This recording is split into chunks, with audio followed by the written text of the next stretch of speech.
Almost 600 people killed in Jamaica so far this year.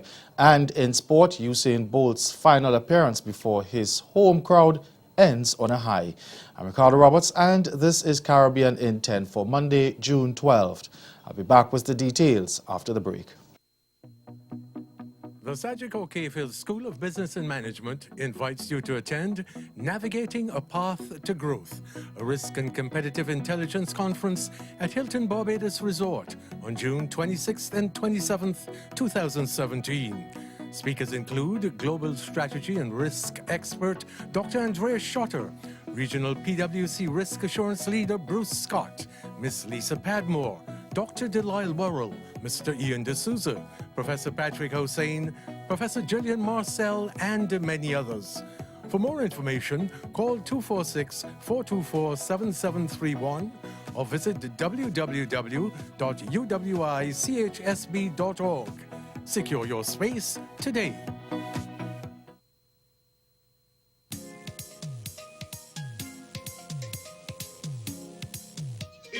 Dancing and whining and fretting till the morning. If you like drinking, masquerading, live music always playing. If you like islands of blue seas where people always smiling. If you like street jams and bandstands where people will be jamming. Don't you miss this time, no.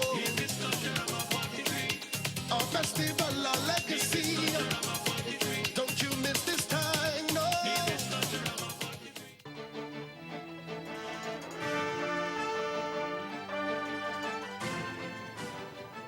Just shy of 2 weeks away from the mid-year mark, almost 600 people have been murdered in Jamaica. The Jamaica Constabulary Force says that between January 1st and June 3rd, 585 people were killed, representing a 16% increase over the corresponding period last year, and 136 people were killed last month alone. Vashan Brown of TVJ News reports. According to police statistics, an average 4 killings were recorded daily in May. 136 persons were murdered. More than 15 persons were killed in the first 3 days of this month. In a release this afternoon, opposition spokesman on national security Peter Bunting said the country's murder rate is spiraling out of control. He added that the opposition is gravely concerned as these murders are happening right across the country, with only 2 of the 19 police divisions showing any improvement. The opposition says it is offering to partner for a national mobilization to fight crime. Mr. Bunting maintained that the rapid deterioration in public safety must not be allowed to continue unaddressed by the government. In Bermuda now, both the ruling One Bermuda Alliance, the OBA, and the opposition Progressive Labour Party, PLP, have suspended their election campaigns until further notice, following the sudden death of an independent legislator and prominent lawyer over the weekend. Sean Crockwell, who was until last year a tourism minister in the OBA administration, died suddenly over the weekend. The 47-year-old father of 3 was found unresponsive at his home on Saturday evening. Police say they do not suspect foul play, but an investigation is being carried out into the circumstances surrounding his death, and his relatives have called on the public to stop speculating about the cause of his death and await the outcome of the inquiry. In a statement issued by Crockwell's business partner, close friend, and fellow independent MP Mark Pettingill on behalf of the family, they said once the inquiry is finalized, they would issue a further statement. In the meantime, they want people to respect their privacy at this time. Pettingill said yesterday that Crockwell had suffered bouts of illness for some time and said, given their communication in the hours before his death, he, quote, must accept that his struggle with his death led to this escape, end quote. Crockwell resigned from the cabinet in March last year, citing his loss of confidence in the ruling OBA under Premier Michael Dunkley, and left the party less than 4 months later. He had been planning to vote against the OBA in a no-confidence motion that was supposed to be held last Friday, but was starved off by Premier Dunkley, who last Thursday called a general election for July 18, resulting in the dissolution of Parliament. Over in Trinidad and Tobago now, Secretary General of the Sanatan Dharma Mahasabha, Sat Maharaj, is considering legal action to block the child marriage bill passed in Parliament last week.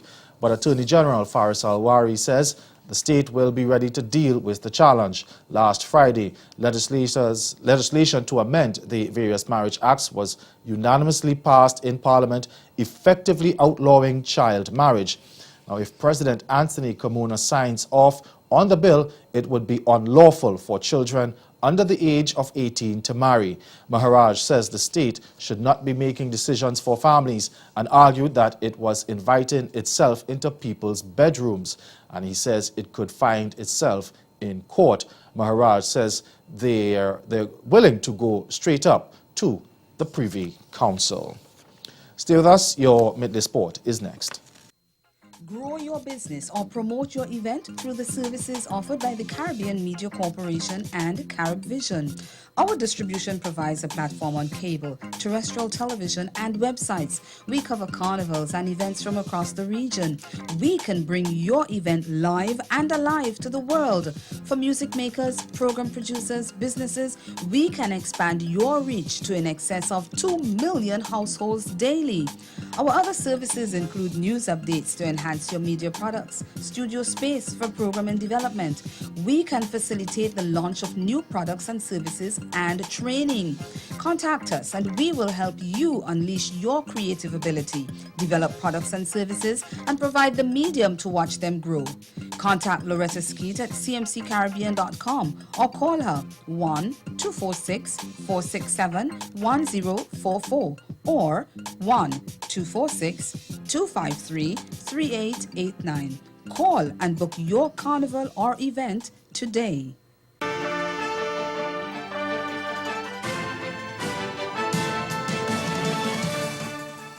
Superstar Usain Bolt's final appearance before his home crowd ended on a high as he won a special 100 meters event dubbed Salute to a Legend at the race's Grand Prix on Saturday night.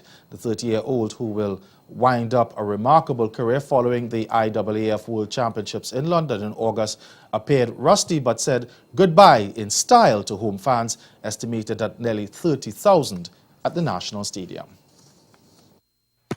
Central, Bolt didn't get a great start. Getting up well is Mincy Ashmead. Bolt comes to the front. Usain Bolt in command of the race. The shining light of world athletics closes its Jamaican chapter.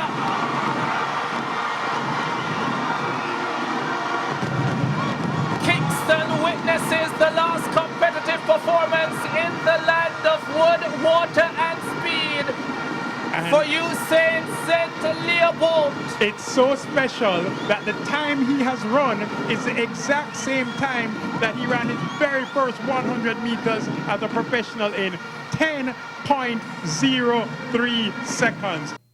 Over to cricket now. West Indies were forced to labour before pulling off an attritional 4-wicket victory in the second one-day international in St. Lucia yesterday.